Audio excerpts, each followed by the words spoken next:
What is, tell us what a logical fallacy is. What do you think that word means? It's a word. So is bird, but that's not the point. What does fallacy mean? Something that makes sense but isn't true. It isn't. In this proper format, but isn't. Well, no, what you're getting at is what makes an argument unsound. Remember, we talked last time about the difference between a valid argument and a sound argument. And a valid argument is one where the form, the structure of the argument is fine, is good. It uses proper reasoning, but the premises aren't true, aren't necessarily true, would make it unsound. In other words, I said that badly. To be valid, the form just needs to be right. The logical reasoning just needs to be right. To be sound, the logical reason needs to be right, and the premises need to be true. Yes? Then it's something that's logically incorrect about that argument. Yeah, a logical fallacy is when there's a logical error made, a logical mistake, all right, in reasoning. Some of these will look familiar. We're going to have some fancy names for them, but these are the ones that, frankly, as a Christian apologist, that I see committed the most. I could go on forever and have a whole semester on logical fallacies with you all, but we're not going to do that.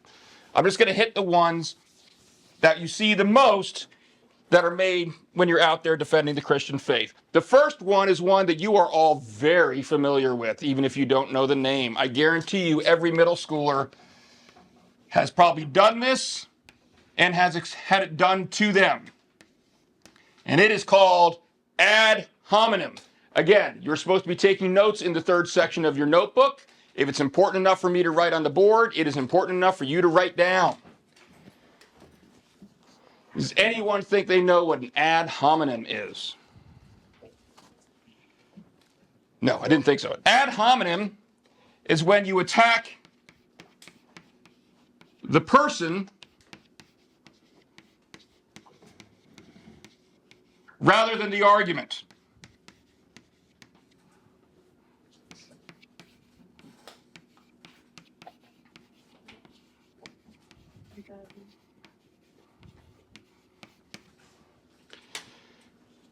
It's an insult. In layman's terms, ad hominem is just a personal insult. If somebody says, you shouldn't believe so-and-so because they're a dummy, well, they haven't addressed the argument at all. They haven't responded to whether what that person thinks is true or not. They just called them names. This one you see all the time. And it is very effective. It is like what I call the schoolyard bully approach to argumentation. You know, it's a well-known fact that if you are on the playground or you were in the cafeteria and you see one of your classmates getting bullied, very rarely will people stand up for the one who's getting bullied. Why? Because they're afraid that they're going to be getting bullied themselves if they do. And so they don't want to participate or defend them. Yes, you may. So they don't want to join in. They don't defend the bully. So bullying can actually, or they don't want to defend the person who's the victim of the bully. And so bullying can be a very effective approach. This works the same way. People do this all the time, where they'll make up names and call people names who disagree with them. It doesn't respond to the argument at all. It doesn't show that, just because I bully someone doesn't make me right. But it is very effective if people start to side with the bully as opposed to the one that's being bullied. You ever heard anybody say Christians are just all anti-science? They don't believe in science. That's a big one that gets thrown around there. You shouldn't believe Christians because everything about Christianity is completely at odds with science. No, it is not. Hey, by the way, what class, I could swear that you guys take a class here in school that's called science. Am I right? In this room. No. In this room. So newsflash, Christianity is not anti-science. You are in a Christian school and we teach you science. Seeds? Wait, so planting seeds indoors is science? Planting seeds is science, yes. It is earth science. All right. But that's a big one. It's just name calling. All right. It's name calling. That's what an ad hominem is. It's attacking the person rather than the argument. You call someone a name, and because that creates an impression about them in someone else's mind, if you hear someone called an idiot enough, you're going to think, oh, that person really is an idiot. So now you're not going to listen to what they say because you think it's not worth listening to what they say. So it can be a very effective approach to convincing people, but it is a fallacious approach. It does nothing to make an argument more true. All right. Do we have that? All right. Anybody here fans of The Wizard of Oz? You are? Who's your favorite character? Girl. Dorothy? The dog, Toto. Yeah, Toto's a great one. But here's a... And I like the monkeys. The flying monkeys are pretty cool. The flying monkeys are pretty cool. This is actually an argument that kind of derives its name from something that is very familiar to those who are fans of The Wizard of Oz. This argument is called, or this fallacy, I should say, is called a straw man. I like the write that down. Is it on the board? I like the Tin Man. I like the Tin Man too. And the wolf and the lion. I would start singing the straw man song right now, also known as the scarecrow. But if anybody knows what that song is, you would all start making fun of me if I did. I don't know. Sing it, please. I'm not going to. No! Yes, please. You can Google it later. What is the scarecrow song in Wizard of Oz? And then you'll know why. I, as your teacher, am not going to stand up in front of you singing it. Can you say it? Nope. Nope. You're right. No, it's not inappropriate. It just will cause you to tease me. We will. So, all right. A straw man. Let me ask you this. You have two things standing in front of you. One is Dwayne "The Rock" Johnson, the real Dwayne "The Rock" Johnson, and he's standing there like this. All right? Oh, no. The other one is a pretend version of Dwayne "The Rock" Johnson made completely out of straw. It's the pebble.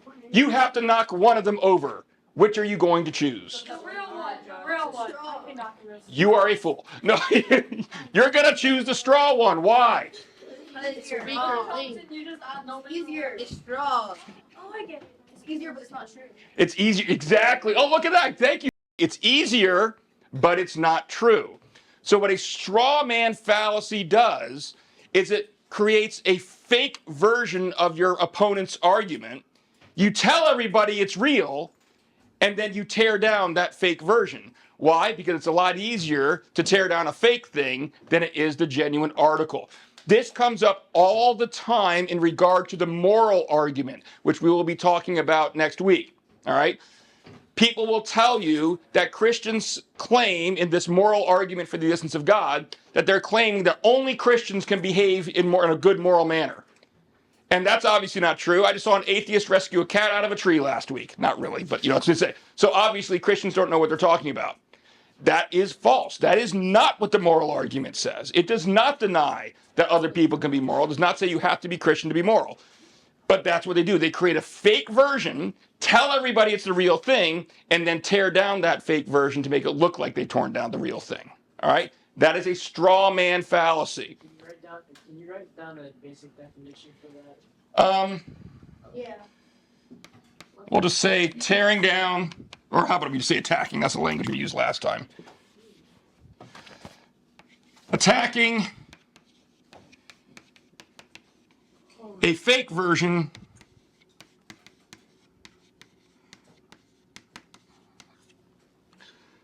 of an argument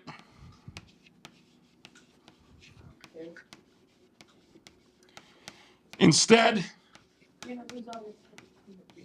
of the, I hear the talking, real thing. All right? Attacking a fake version of an argument instead of the real thing. That is the straw man fallacy. All right. Let me know when you got that.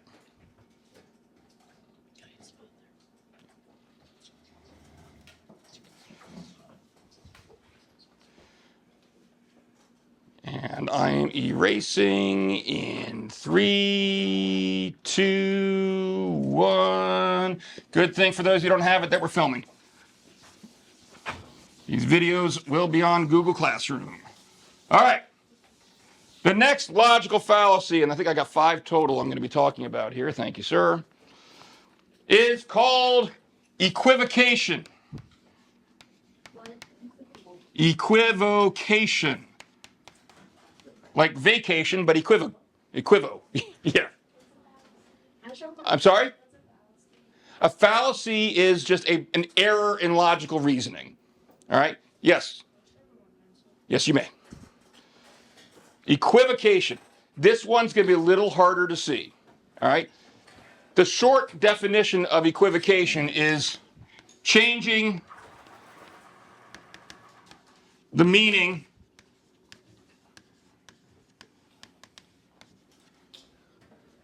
of a word mid-argument.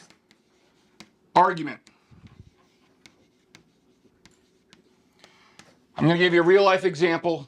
It's a little bit philosophical. See if you can follow me. So this is an argument. Anybody ever heard the name David Hume? David Hume was an atheistic philosopher, all right? And he created an actual argument against miracles. He tried to say we can prove just from logic alone that we should never believe that a miracle happened. And here's what he said. His first premise, all right? He said miracles are rare events. If anybody watches Hey Ask Me stuff, this might look familiar. We talked about this a few weeks ago. All right?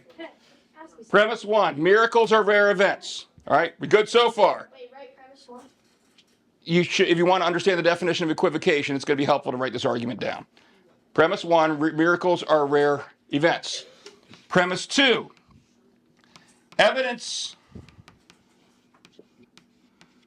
for, I'll explain what this means in a minute, the regular will always be greater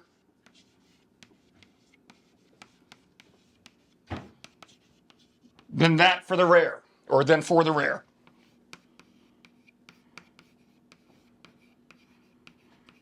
All right? Yes. Yes, you may. Is there a three? Yes. I'll give this. Well, yeah. So, Premise three, this is the reasoning why. Wait. I'm demonstrating, I'm telling you, this argument makes commits the logical fallacy of equivocation. And we're going to see why in a second. All right? I'm giving this an example so you can understand what equivocation means. All right?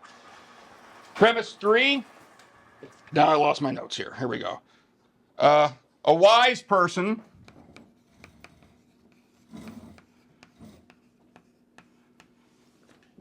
bases beliefs on the greater evidence.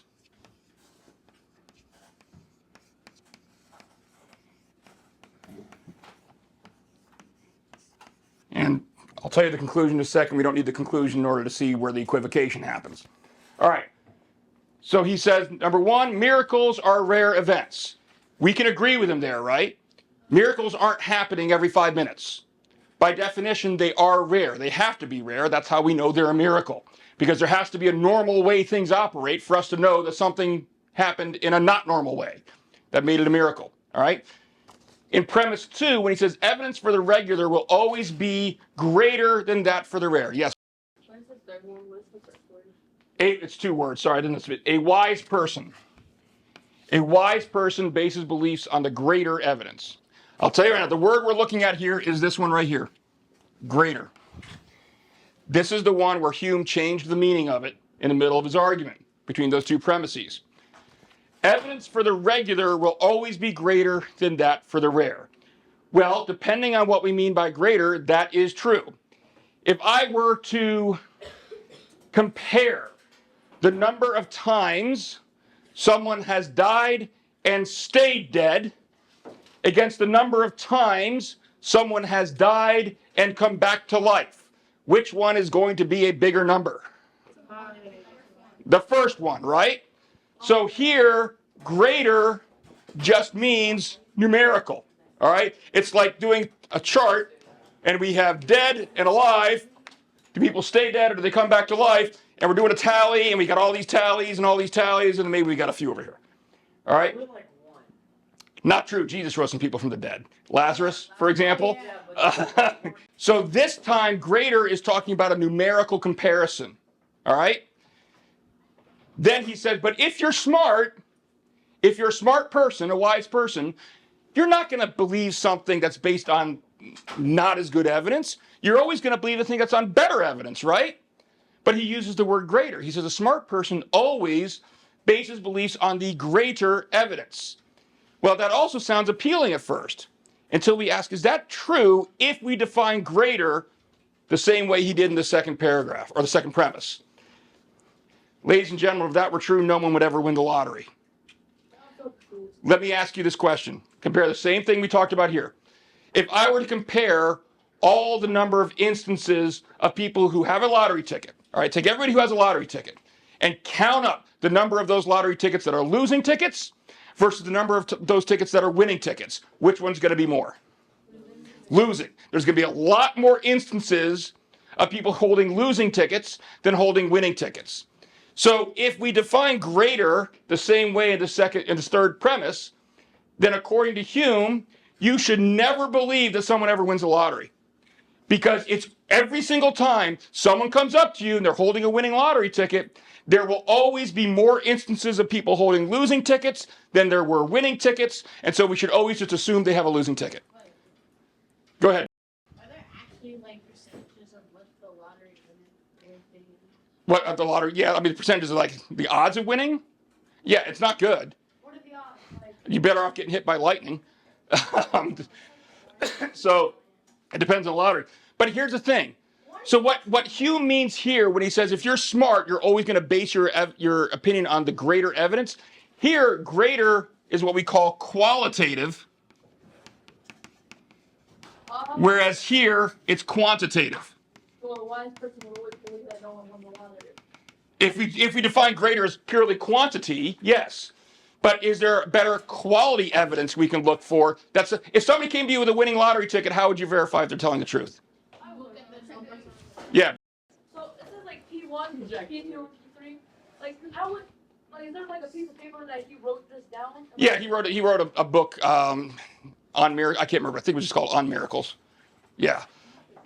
You were saying what would you do if you wanted to verify that someone won the lottery? I'll take their ticket and look at the teeth.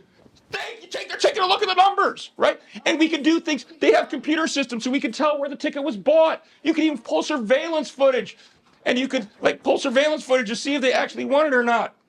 So what Hume did is he changed the meaning of the word greater in the middle of his argument.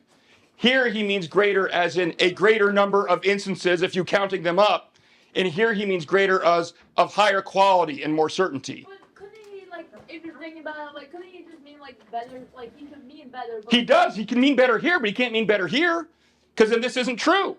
No, what if when he was writing the 3, he just wrote greater than better, Then it wouldn't follow from premise 2. His conclusion wouldn't follow. Well, he doesn't have anything. He doesn't know what miracles really do. But he's trying to argue that we can logically show that miracles. His conclusion here is therefore a wise person should never believe in a miracle. You see, but that only follows if these words greater mean the same thing, and they don't. He changed the meaning of the word in the middle of his argument from being quantitative, a greater meaning I'm counting up the number of instances and there's more of them, to qualitative meaning stronger evidence. You can have a very rare occurrence, but have very strong evidence that it happened. A winning lottery ticket is the example, all right? It is a very rare occurrence to have a winning lottery ticket, but we still give people lottery proceeds. Why? Because the quality of evidence they give us can outweigh the fact that it's a rare event and get us to believe that it really happened, all right? I'm not going to write Hume's argument on your test, okay? So I don't need you to worry about repeating the whole argument. I'm just using it as an illustration for what equivocation means, because it can get kind of wishy-washy sometimes. It's changing the meaning of the word in the middle of your argument. Moving on.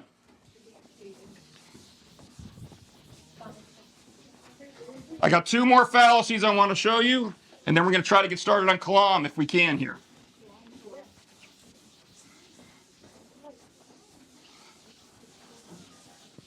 All right.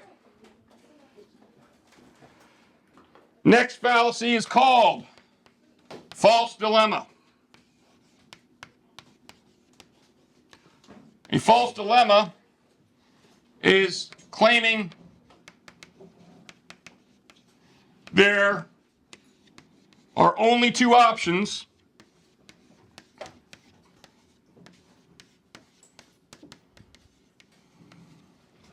when there are more.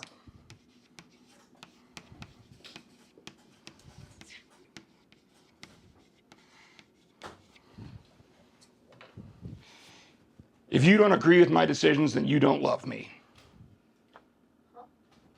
That's a false dilemma. Ever heard anybody say that? Yes. If you don't agree with my decisions, then you don't love me. Well, isn't there a third possibility? Maybe the reason I don't agree with your decision is because I do love you, and I know that whatever decision you're making is self-destructive, and it's bad for you. Yeah, really? What if you're joking? So does that mean I'm false dilemic to my mom sometimes? Yes, it does. Good observation. Yeah, this is one that I guarantee you probably a lot of middle schoolers do. Like if you want to get something, say It's an effective technique because if people don't realize there's a third option, they will just kind of take you at your word that there's really only those two. if you don't buy me this, you don't love me. Yes, if you don't, good example. If you don't buy me this, then you don't love me. No, I don't want you to grow up to be a spoiled brat. All right? Why do that? All right. Hey, cough in the back of the room. Did I ever buy you a pony? No. She asked me for a pony when she was younger. I don't remember if she used this technique, but she might have. You don't get me a pony, you don't love me. Probably. It sounds like something you would have done when you were younger. No, I asked God for one and he said no, and then I stopped asking. All right. Do we have false dilemma? Yes. All right, last one. And then we will be done with our examination of logic and we will get on with our arguments. Our last one is circular reasoning. Is this the last one? This is the last logical fallacy we're going to talk about. Yes.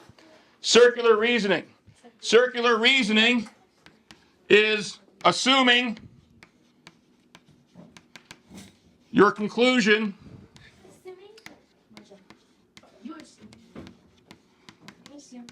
in your premise or your premises.